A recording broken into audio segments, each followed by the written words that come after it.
Hey guys, I'm Dimension Jump, and today I'll be reviewing Batman Arkham City. Now, the main plot of this game is that Bruce Wayne is captured by some soldier guys, and he's taken to Arkham City.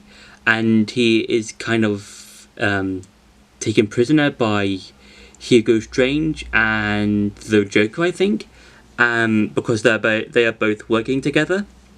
And it's basically up to Bruce Wayne / Batman to basically stop both Joker and Hugo Strange, as well as fighting off again against some of Batman's villains in his rogue gallery, like Two-Face, and as well as Joker and Hugo Strange, and as well as a variety of other Batman villains. And I would say this is a lot better than in terms of a lot of things, like combat wise and overworld wise, I would say, mainly because one, I feel like the combat in this game is a lot more polished up in this game than the previous game, because I feel like even though the first game had good combat, I feel like it felt a bit restrictive, because you were in a lot of narrow corridors. And sometimes, even if you were in larger areas, sometimes those areas would be kind of restrictive in a way, where there could be like certain walls, like kind of like in the way, sometimes stuff like that. I feel like in Arkham City, the whole combat is a lot more better, and for the overworld, it feels a lot larger, I would say, because you're in this whole city type of area, and it feels a lot larger than the one in Arkham Asylum. And what I like about this is that in the beginning of the game, I do like how Bruce Wayne is captured, kind of similar to how the Joker was kidnapped or kind of like locked up in a sense in Arkham Asylum. It's kind of nice. It's kind of similar to that. Maybe the developers were kind of going in a sort of direction of okay, we've had the Joker be sort of captured in the first game. Let's have Bruce Wayne be captured in this game. So that's kind of cool and interesting. And I think it's really cool. I do like the whole world, the whole city. It feels like, something people would be placed in, like supervillains like Two-Face, the Joker, Killer Croc, Clayface, and a variety of other Batman villains. And I do like how in the first few minutes of the game you get to play as Catwoman, which is really interesting because I believe she's an anti-hero. I think she was a villain, then she became an anti-hero, which is kind of nice, because like at the beginning of the game, you basically start off as Catwoman, and you basically defeat some Two-Face thugs to try and get this sort of hard drive sort of thing, and then you're then later apprehended by Two-Face himself.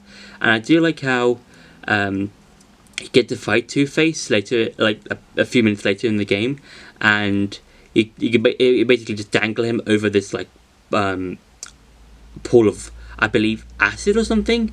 I'm not 100% sure. I don't think they specify. And yeah, then you go throughout the game and just fight a variety of enemies. And I would say it's quite interesting. It looks cool. I feel like there's some huge improvements over the graphics, I would say, because the graphics in Batman Arkham Asylum was nice. It felt a bit outdated, I would say, and even in Arkham City, it feels a lot better in terms of graphic wise. Because like if you compare the two, it's basically just I prefer the graphics in and how it looks in Arkham City over Arkham Asylum. Now it's time for some gameplay. So, what I like about this game over Arkham Asylum is that you are in quite a large area than you were in the previous game. I think, cause like, even though Arkham Asylum was a large game in terms of where you were, I feel like this is a lot larger and you can do a lot more stuff. So, for example, I can just glide from like over here, and then I can just go there, No, but what choice do we have? and then you can just basically just fight enemies. And I feel like the combat, as I said in I think this video and last week's video, are a lot.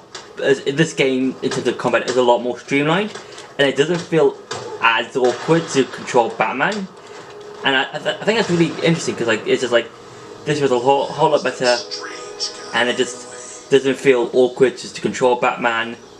And I think the developers just learned from the previous game and just improved anything. I'm not saying they might have. I'm not saying for 100% sure, but I do like how this just compares. This is basically just compared to the other game. And I do like how in some of the you can do like some combos when you're gliding, like combos like a glide kick, which is quite nice. And also, like in the previous game, you can do counters to enemies, so which can basically just normally one hit KO normally if you time it right. And also detective mode is back, which is quite nice. And also like you can, whenever you're in detective mode, you can see the rate of the criminals' hearts. How fast they're going, so that's quite nice. I think that was in the previous game as well. What do you think? It's a really nice touch to the game. It shows how, like, who's a civilian, who's a civilian, who's a villain, who's a civilian, that kind of thing.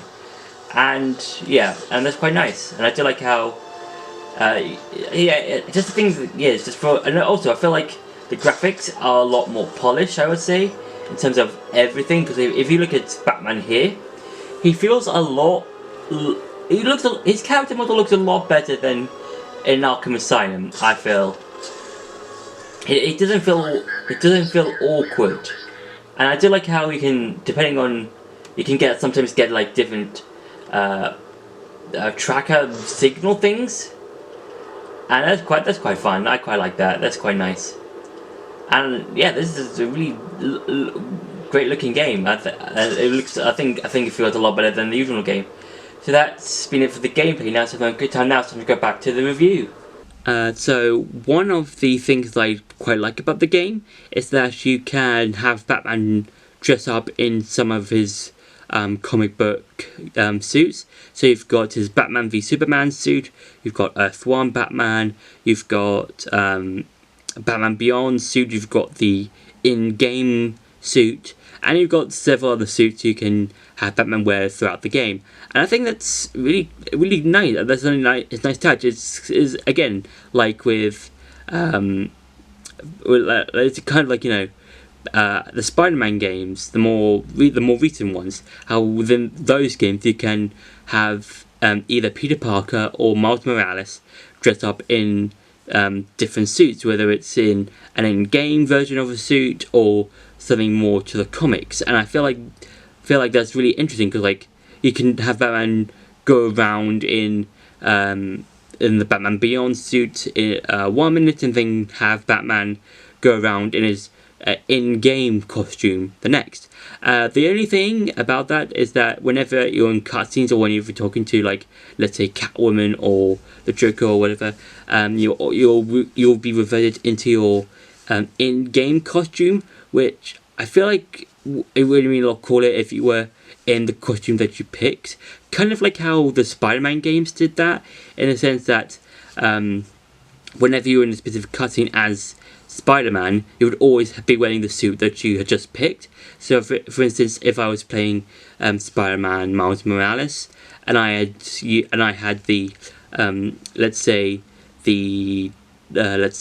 one of the new suits, or let's say the Into the Spider-Verse suit, let's say, Miles will appear as Miles Morales from the Spider-Verse film. Or if I was playing the first Spider-Man game, I would, and I had chosen, let's say the Amazing Spider-Man suit, I would appear in cutscenes as with the Amazing Spider-Man suit. And it would have been cool if we could have seen Batman going on in cutscenes with the suit that we had picked.